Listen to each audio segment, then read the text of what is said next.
우리는 계속해서 산상수훈을 통해서 천국에 대해서 바라보고 있습니다. 지난주와 이번 주는 특별히 율법이 보여주는 천국이 어떤 곳인지를 살펴보고 있습니다. 율법을 지켜야지만 천국에 갈 수 있다고 생각한다면 우리는 정말 절망적인 상황을 바라볼 뿐이라고 오늘 말씀에 지난주의 말씀과 오늘의 말씀에 나누고 있습니다. 하나님이 아무리 율법을 수백 개를 주셨어도 우리는 간신히 그 기준만 통과할 정도로 그렇게 때우고 지나가려 할 뿐 정작 율법 안에 담긴 하나님의 마음은 그다지 관심이 없었던 그런 모습을 볼 수 있었습니다. 그런데 그 정도가 하나님의 마음에 충분할 리가 없습니다. 어찌 보면 우리가 최선을 다한다고 해도 하나님의 기준에는 턱없이 모자랄 것이 분명한데 율법만 가지고 그만큼만 지키고 나서 내가 충분히 하나님께 받아들여질 수 있다고 생각하는 것은 큰 오해라는 사실을 우리는 말씀을 통해 배우고 있습니다. 정말 하나님의 복을 흠뻑 받고 하나님의 뜻을 깊이 이해하는 사람은 그 하나님을 정말 사랑하게 됩니다. 그분을 정말 사랑하는 사람들은 율법이 정한 넘지 말아야 하는 그 선 위를 아슬아슬하게 밟아가면서 어떻게 해야 내가 최대한 마음대로 하면서 문제를 피해갈 수 있을까를 고민하지 않습니다. 반대로 어떻게 하면 하나님을 사랑하는 내 마음을 최대한 표현할 수 있을지를 고민을 하게 될 것입니다. 우리 믿는 사람들은 그렇게 하나님의 정의를 완전히 만족시켜드리지는 못하지만 하나님의 사랑을 만족시키는 사람이 되어 복을 얻게 됩니다. 그런 의미에서 우리는 지난주에 살인하지 말라, 간음하지 말라, 이혼하지 말라라는 문제에 대해서 잠시 살펴보는 시간을 가졌습니다. 아마 이쯤 되면 우리는 몇 가지 항목들이 곧바로 십계명과 연결되어 있다는 사실을 눈치채실 수 있을 것입니다. 그리고 이에 이어서 예수님의 가르침은 맹세에 대한 것을 가르치시는 부분이 나옵니다. 구약에서는 맹세를 했으면 꼭 지켜라고 말씀을 하셨는데 예수님의 재해석에 따르면 그냥 맹세를 아예 하지 말라고 말씀하십니다. 왜 맹세를 하지 말라고 하실까요? 어차피 우리 문화권에서는 맹세를 잘 안 하죠. I swear, 내가 진짜 맹세코 이렇게 하겠습니다라는 말을 잘 안 합니다. 그러니까 그냥 이 성경 부분은 그런가 보다 하고 넘어가도 되지 않을까 하는 생각을 우리가 가끔 가다가 할 때가 있습니다. 혹시 여러분 마태복음에서 이 맹세에 대한 부분을 읽으시면서 깊이 묵상하고 예수님께서 왜 맹세를 하지 말라고 하셨을까 그렇게 깊이 탐구해 보신 적이 있으신가요?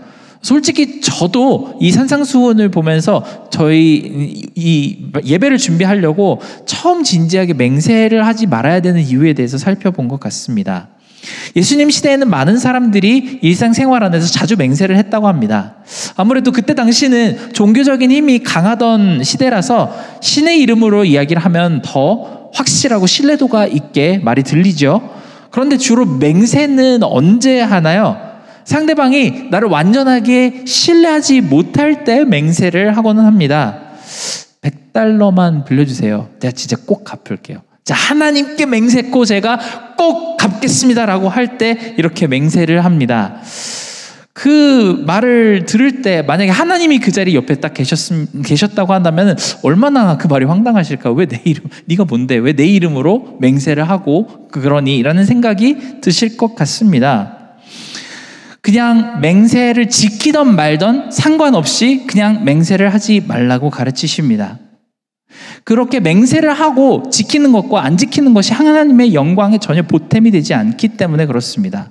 오히려 하나님의 이름을 담보로 거는 행위 자체가 그분을 사랑하는 사람으로서 할 수 있는 일이 아닙니다. 우리는 하나님을 정말로 사랑하고 하나님을 존귀하게 생각한다면 하나님의 이름을 소중하게 생각하지 않을 수 없습니다. 우리 모두는 정말 사랑하는 사람들이 다 있죠. 그 사랑하는 사람들, 우리 가족들의 명예를 지키는 것을 정말 중요하게 생각합니다. 그것이 당연합니다. 그리고 우리는 지난주에 이어서 하나님을 정말 사랑하는 사람들이 마땅히 하고 싶어 할 만한 행동들에 대해서 이야기하고 있습니다.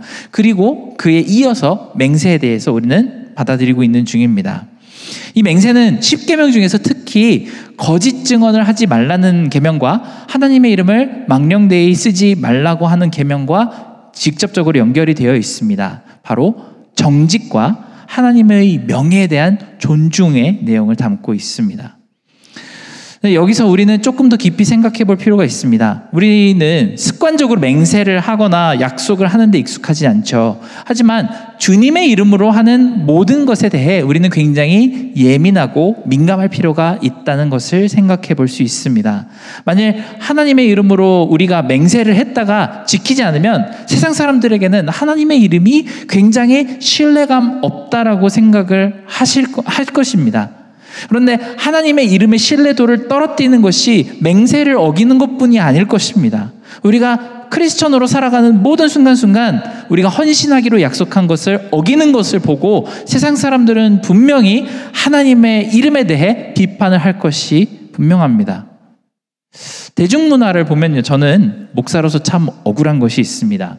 예를 들어서 드라마나 영화에 의사 선생님 나오면 반 정도는 좋은 의사 선생님이 나오고 반 정도는 나쁜 의사 선생님이 나옵니다. 막 사람 살리는데 너무나도 진심인 의사 선생님이 나올 때가 있고 별로 그런 거에 관심 없는 의사 선생님이 나올 때가 있죠. 변호사도 보면은 좋은 변호사가 있고 나쁜 변호사가 나옵니다. 그리고 경찰도 좋은 경찰이 나오고 비리 경찰이 나오죠. 그런데 이상하게 목사가 나오면 90%가 나쁜 놈입니다. 왜 그럴까요? 그 목사라는 그 대중문화에 목사라는 사람이 좋은 쪽으로 나오는 경우가 거의 없습니다. 최근에 보면 넷플릭스에 수리남이라고 하는 드라마가 있습니다. 거기에 목사 한 분이 나옵니다. 황정민 씨가 연기한 전요한이라는 목사가 나오는데요. 저는 아내랑 이 드라마를 보면서 슬슬 그 목사 캐릭터가 나오는 그 순간부터 좀 불안하기 시작을 했습니다. 처음 장면은 굉장히 예배를 드리는 모습인데 아주 유창하고 파워풀한 설교를 합니다. 역시 배우라서 그런지요, 발음도 좋고 발성도 좋고 참 너무나도 능력 있게 하나님 말씀을 전하는 목사의 모습으로 처음에 그렇게 나타납니다. 그런데 시리즈가 흐르면서 이렇게 알고 보면은 그 사람은 그 일대를 장악한 마약왕입니다. 온갖 나쁜 일은 한 가지도 빠짐없이 다 하면서 말끝마다 기독교 용어를 꼭 하나씩 갖다 붙입니다. 자기가 마음에 안 드는 사람은 다 사탄 씌운 사람이고요, 자기가 좋아하는 사람은 은혜를 받은 사람이라고 그렇게 표현을 합니다. 저는 드라마 자체는 굉장히 재밌게 봤지만 어쩌면 이런 모습이 기독교와 교회를 바라보는 세상의 일반적인 관점이 그대로 드러난 것이 아닌가 하는 그런 생각이 들었습니다. 수없이 많은 우리 크리스천들이 이 세상 속에서 살면서 주님의 이름을 가지고 살아가는데 그 모습이 좋은 모습, 정직하고 경건한 모습, 겉으로 드러나는 모습이 정말 좋은 모습들이 아니라 속사람으로부터 좀 많이 분리되어서 좀 가식적인 모습, 그런 이미지들이 그냥 고착화되어서 굳어져 버리지 않았나 하는 그런 깊은 고민이 듭니다. 원래 수리남이라는 그 드라마의 원 모델이 되시는 분은 아예 목사라는 직업을 가져본 적이 없다고 합니다. 그 마약왕은 그저 그냥 무역하는 사람으로서 나타났는데 드라마가 각색을 하면서 거룩한 목사의 탈을 쓴 악마라는 캐릭터를 만들어냈습니다. 그리고 그 드라마에 대한 일반적인 사회인식이 너무 비약적이다, 이 비현실적으로 목사라는 캐릭터가 그렇게 할 수가 없다라는 생각을 하지 않는 것 같습니다. 그도 그럴 것이 기독교 윤리 실천 운동의 조사에 따르면 한국 교회의 신뢰도는 2008년까지만 해도 48%가 불신한다고 이야기를 했지만 작년 2023년엔 무려 75%가 교회를 신뢰하지 않는다는 결과를 받았다고 합니다. 다른 기관에서도 여러 가지 조사를 했는데 거의 동일한 결과가 나옵니다. 75%의 우리나라의 4분의 3 정도의 인구가 교회는 믿을만하지 못하다라는 그런 생각을 하고 있다고 합니다. 우리는 평소에 맹세만 하지 않았지 다른 삶의 많은 구석구석에서는 하나님의 영광을 드러낸다기보단 하나님을 부끄럽게 해드린 일이 더 많다는 것을 우리는 피부로 쉽게 느낄 수 있습니다. 천국에서는, 진정한 하나님 나라에서는 절대로 이런 일이 일어나지 않을 것입니다. 초대교회의 역사가 담긴 사도행전을 보면 거듭해서 등장하는 한 가지 표현이 있습니다. 그들이 날마다 모이고 구제에 힘을 쓰니 많은 사람들에게서 칭찬을 받았다는 말이 등장합니다. 하나님을 믿는 사람들은 적어도 정직하고 성실하며 긍휼한 마음이 충만하다는 그런 기본적인 사회적 인식이 인정이 있었습니다. 그들을 손가락질하면서 기독교인들은 반율법적이고 허무맹랑한 가르침을 가르친다는 그런 판단을 할 수는 있었지만 적어도 기본적인 윤리적으로만 보면 책망하려고 해도 전혀 꼬투리 잡을 것이 없었다고 생각을 했던 것이 사도행전 초대교회의 역사입니다. 그런데 정말 안타깝게 지금 사회를 보면 교회에 대한 평가가 사도행전 때와는 정반대입니다. 그리고 우리는 그것이 너무나도 익숙해서 그런가 보다라는 그렇게 넘어가는 대수롭지 않은 현상이 되어가고 있는 것 같습니다. 그리스도인이 모여서 함께 예배를 드리고 예수님의 성품을 닮아가는 이 천국이라는 장소에서 무엇보다 하나님의 이름이 높은 곳에서 가장 영광을 받아야만 합니다. 우리 맹세의 작은 행동의 틀을 넘어서서 이 말씀 안에 깊이 담긴 더 깊은 의미, 하나님의 이름을 부끄럽게 하지 말고 그 이름을 듣는 사람들마다 감명을 받고 감동을 얻게 하라는 그 뜻을 깊이 우리는 헤아려 볼 필요가 있습니다. 그러려면 우리는 어떻게 하는 것이 좋을까요? 우리 성경에서는 심플하게 예수님이 또라는 단어로 바로 다음 주제를 향해 넘어가시는 것처럼 보이는데, 어떤 의미에서는 하나님의 이름을 범접할 수 없도록 영광받게 하는, 우리가 실천할 수 있는 것이 무엇인지 가르쳐 주시는 그 말씀이 바로 다음에 등장합니다. 바로 악한 자를 대적하지 말고 원수를 사랑하라고 하시는 말씀입니다.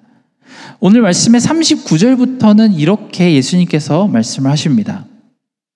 나는 너희에게 이르노니 악한 자를 대적하지 말라. 누구든지 내 오른뺨을 찍어둔 왼뺨도 돌려대며 또 너를 고발하여 속옷을 가지고자 하는 자에게는 겉옷까지 가지게 하며 또 누구든지 억지로 너로 오리를 가게 하거든 그 사람과 심리를 동행하고 내게 구하는 자에게 주며 꾸고자 하는 자에게 거절하지 말라. 내 이웃을 사랑하고 내 원수를 미워하라 하였다는 것을 너희가 들었으나 나는 너희에게 이르노니 너희 원수를 사랑하며 너희를 박해하는 자를 위하여 기도하라. 이 말씀의 뜻이 이해가 가지 않는 부분은 거의 없으실 거라고 생각합니다. 산상수훈 전체에서 제가 굳이 이게 무슨 뜻인지 설명하지 않아도 되는 몇 안 되는 부분이 여기에 담겨 있죠. 그런데 우리는 이 말씀을 읽을 때마다 우리 눈앞에 이 말씀을 마주할 때마다 우리는 슬그머니 이렇게 눈을 피하고 싶어하는 생각이 듭니다. 눈을 아래로 깔게 되고 이 목이 점점 안쪽으로 움츠러드는 그런 생각이 들죠. 성경 전체에서 해석하기가 가장 쉬운 말씀인데 여러분도 아마 동의하시겠지만 이 수천 페이지가 넘는 성경 전체에서 가장 실천하기 어려운 말씀이 여기에 있습니다. 사실은 그것 저도 마찬가지입니다. 이 말씀이 의미적으로 어려운 점은 하나도 없는데 이 말씀만큼 묵상하고 예배 준비하기 어려웠던 구절이 없는 것 같습니다. 왜냐하면 이렇게 하기가 거의 불가능에 가깝게 어려운 그 마음의 심정이 있기 때문입니다. 우리 모두는 각자 고유의 성향이 있죠. 그리고 특징적인 성격이 있기 때문에 사회에서 내가 좋아하는 사람이 있고 조금 가까이 하기엔 너무 어려운 사람들이 분명히 있습니다. 특히 옳고 그름의 기준이 다 다르고 서로 모난 부분이 다 조금씩 다르기 때문에 사람 사이의 관계에는 항상 마찰이 있을 수밖에 없습니다. 그렇게 관계가 어그러지는 것은 한순간에 일어나는데 용서하고 관계를 회복하는 것은 정말로 큰 노력과 결단이 필요합니다. 예전에 인터넷에서 이런 질문이 유행처럼 돌아다닌 적이 있습니다. 혼자 100만 원을 받는 것과 내가 제일 싫어하는 사람에게 1억을 주고 나는 1000만 원을 받을 수 있는 그런 선택이 있다면 어떤 선택을 하시겠습니까? 많은 사람들이 거기에 댓글을 달았는데요. 거의 대부분의 댓글들을 보면은 내가 이익을 포기하더라도 100만 원만 받고 내가 싫어하는 사람 잘 되는 꼴을 보고 싶지는 않다라는 답을 합니다. 그것이 바로 우리 습성입니다. 여기에 대해서 너무 큰 죄책감을 가질 필요는 없는 것 같습니다. 시편을 보면은 그런 내용들이 정말 많이 등장합니다. 다윗 왕이 쓴 시편들을 보면은 거의 3분의 1 정도는 자기에게 나쁘게 행동한 사람들이 그 악한 행동이 너무 괴롭게 나를 하니까 그 사람들을 벌을 주세요라고 하는 기도가 굉장히 많이 들어 있습니다. 그 중에 하나 예를 들어서 시편 109편을 여러분들에게 소개해 드리고 싶습니다. 시편 109편 5절부터의 말씀인데요. 다윗은 이렇게까지 썼습니다. 그들이 악으로 나의 선을 갚으며 미워함으로 나의 사랑을 갚아싸우니 악인이 그를 다스리게 하시며 사탄이 그의 오른쪽에 서게 하소서. 그가 심판을 받을 때에 죄인이 되어 나오게 하시며 그의 기도가 죄로 변하게 하시며 그의 연수를 짧게 하시며 그의 직분을 타인이 빼앗게 하시며 그의 자녀는 고아가 되고 그의 아내는 과부가 되며 그의 자녀들은 유리하며 구걸하고 그들의 황폐한 집을 떠나 빌어먹게 하소서. 고리대금하는 자가 그 소유를 다 빼앗게 하시며 그가 수고한 것을 낯선 사람이 탈취하게 하시며 그에게 인애를 베풀 자가 없게 하시며 그의 고아에게 은혜를 베풀 자가 없게 하시고 그의 자손이 끊어지게 하시며 후대에 그들의 이름이 지워지게 하소서. 여호와는 그의 조상들의 죄악을 기억하시며 그의 어머니의 죄를 지워버리지 마시고 그 죄악을 항상 여호와 앞에 있게 하사 그들을 기억의 땅에서 끊으소서. 저주가 들어있습니다. 엄청난 저주가 들어있죠. 다윗 왕이 자기를 괴롭게 한 사람들에게 이렇게 하나님께 해달라고 기도하는 모습이 시편에 담겨 있습니다. 저희는 집에서 아이들이랑 큐티를 하는데 어느 날 본문이 시편 109편을 묵상하는 본문이라면 아마 하루쯤은 건너뛰고 묵상을 해야 될지도 모르겠습니다. 그만큼 강렬한 적의가 느껴지는 말씀이 성경 안에 담겨 있습니다. 오늘 읽은 예수님의 가르침과 너무나도 정반대되는 내용의 말씀이 같은 성경 안에 어떻게 존재할 수 있을까요? 너무나도 모순적이지 않을까요? 그래서 우리는 이 두 말씀 간의 관계를 잘 이해해야만 합니다. 원래 시편 109편처럼 느끼고 생각하는 것이 너무나도 자연스럽습니다. 무엇이 옳고 그른가를 생각해보자면 그렇게 못된 짓을 하는 사람들은 망하고 울게 되는 것이 당연한 일입니다. 남의 눈에 눈물 흐르게 하는 사람은 피눈물을 흘려봐야 한다는 말이 있는 것처럼 이런 합당한 보응을 받는 것이 당연합니다. 하나님도 그렇게 생각하십니다. 노아의 홍수 시기에 모든 면에서 난폭하고 추잡하고 문란한 행동을 했던 그런 생활을 했던 당시 사람들에게 하나님은 원래 자연스러운 원인과 결과에 따라 그들이 deserve 하는 것을 주셨습니다. 바로 대홍수로 인해 멸망을 얻게 하셨죠.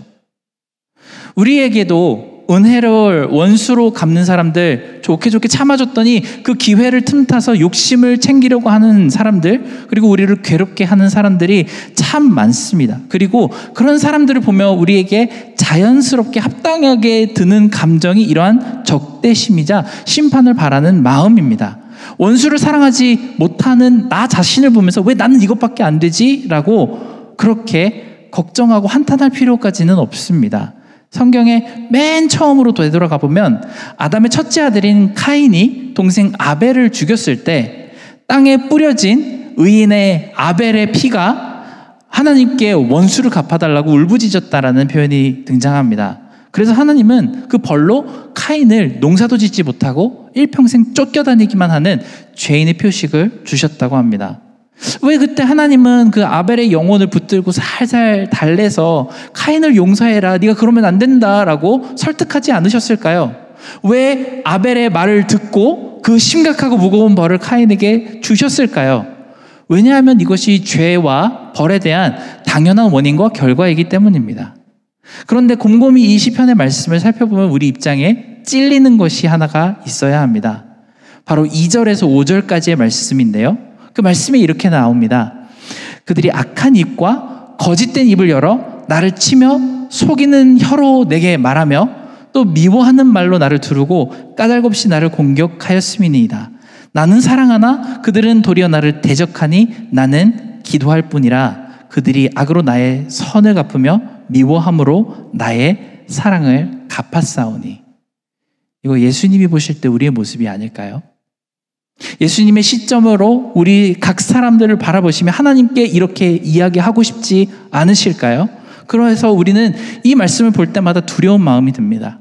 그래서 하나님의 아들이신 예수님께서 아버지께 우리를 고발하시며 뒤에 나온 모든 저주의 내용들을 우리한테 이루어달라고 간구하시면 우리는 변명할 것이 하나도 없습니다.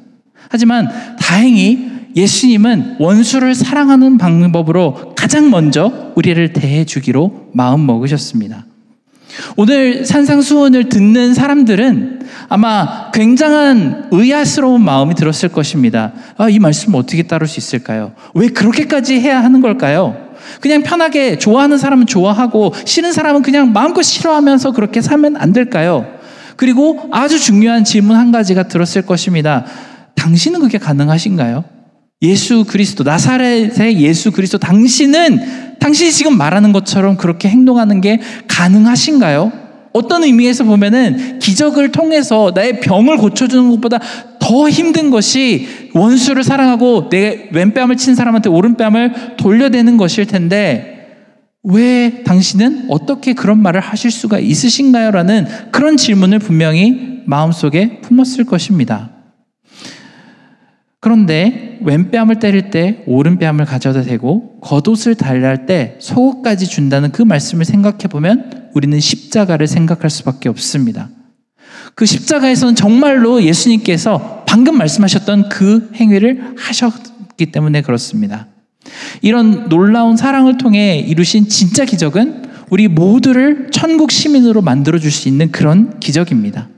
히브리서의 설명을 보면 아벨의 피는 복수와 안갚음을 해달라고 하나님께 말했지만 예수님의 피는 더 나은 것을 말했다고 합니다. 바로 아버지여, 저들이 무슨 죄를 저지르는지 잘 모릅니다. 저들을 용서해 주세요라는 간청이 그 간구입니다.